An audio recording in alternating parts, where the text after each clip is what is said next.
प्रेरणा स्रोत के श्रोतागणों, प्रेरणा स्रोत में आपका बहुत बहुत स्वागत है। आज हम एक ऐसा मुहावरा जो आपने सुना होगा, मन चंगा तो कठौती में गंगा। ये मुहावरा कैसे बना?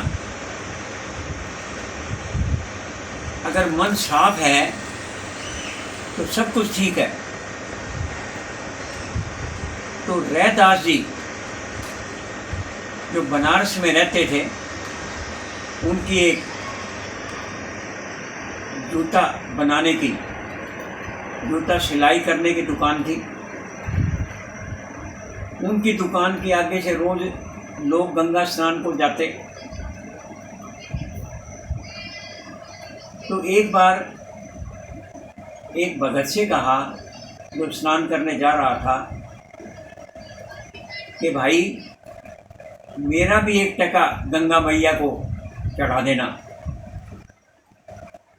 परंतु गंगा मैया को जब देना, जबकि गंगा मैया खुद लेने आए, तो गंगा मैया को देना। तो भगत ने कहा ठीक है भाई। भगत स्नान करने लग गया। स्नान करने के बीच में उसको याद आया कि भाई रैदास ने टका दिया था गंगा मैया के लिए। तो उसने गंगा मैया से प्रार्थना की कि हे गंगा मैया, तेरे भगत रैदास ने तेरे लिए टका भेजा है, परंतु उसमें ये शर्त रखी है कि अगर आप खुद लेने आओगे तो वो टका देंगे, वरना नहीं।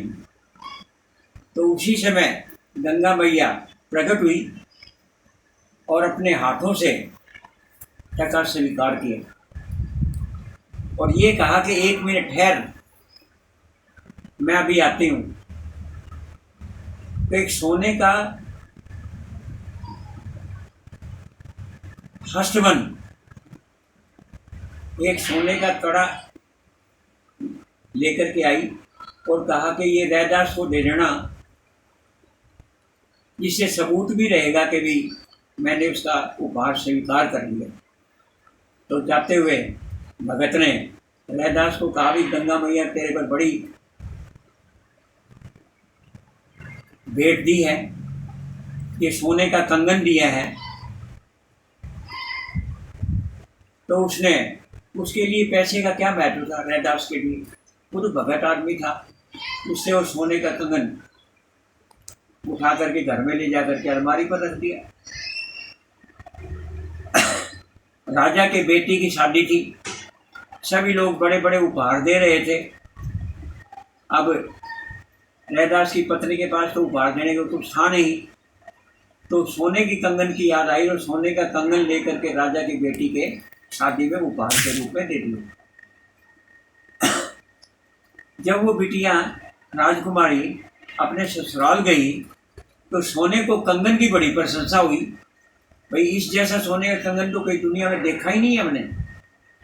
परंतु वो सोने का कंगन एक था, दूसरे हाथ का कंगन कहाँ पर है? वो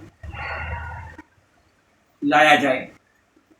अब वो ढूंढ पड़ गई कि सोने का कंगन चढ़ाया किससे था, एक। अब दूसरे का सोने की कंगन थी, किससे मांग की जाए? तो ढूंढने पर पता लगा कि रैदास की पत्नी ये सोने का कंगन चढ़ा के गई थी। तो रैदास की पत्नी को बुलाया गया। बोले भी दूसरा तो सोने का कंगन ला के दे, दूसरे हाथ का,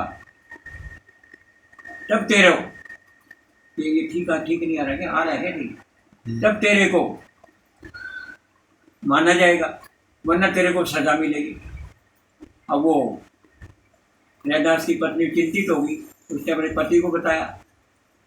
पति ने कहा, अरे क्या कर दिया तैने, अपने लिए सोने का क्या महत्व है? तैने वो ले करके राजकुमारी को दे दिया। अब दूसरे सोने का कंगन में कहाँ से लाऊं? चलो भला देखेंगे, अगर मेरी भक्ति सच्ची है तो सुबह जा करके अपने कठौती, जिसमें चमड़ा भिगो करके नरम किया जाता है, उसमें पानी डाला और गंगा मैया को पूजा करके दिल से मान करके, और ये कहा कि हे गंगा मैया, मेरे भक्ति तेरे प्रति अगर सच्ची है तो दूसरा कंगन भी इसी कठौती में दे दो। कठौती में वो पानी डाल करके चमार जिसमें चमड़े को नरम करते हैं, तो उसने कठौती में हाथ मारा और दूसरा कंगन भी आ गया। तो इस प्रकार से दूसरा कंगन राजा की बेटी को भेंट किया गया। तो वहीं से कहावत बनी, अगर मन चंगा है तो कठौती में आकर के गंगा दूसरा उपहार भी दे सकती है। नहाए धोए क्या भया, जब तक मन को मैल न जाए, मीन सदा जल में रहे, धोए बास न जाए। अगर मन में कपट है तो तेरे गंगा नहाने का क्या फायदा। तो इस प्रकार से जो कहावत बनी है, इस प्रकार से बनी है कि मन चंगा तो कठौती में गंगा। अगर मन अगर हमारा साफ है तो परमात्मा हमारे साथ है, यही कहना है। तो मन को साफ रखो, तभी आपका कल्याण होगा। धन्यवाद। बस आज आखिरी है।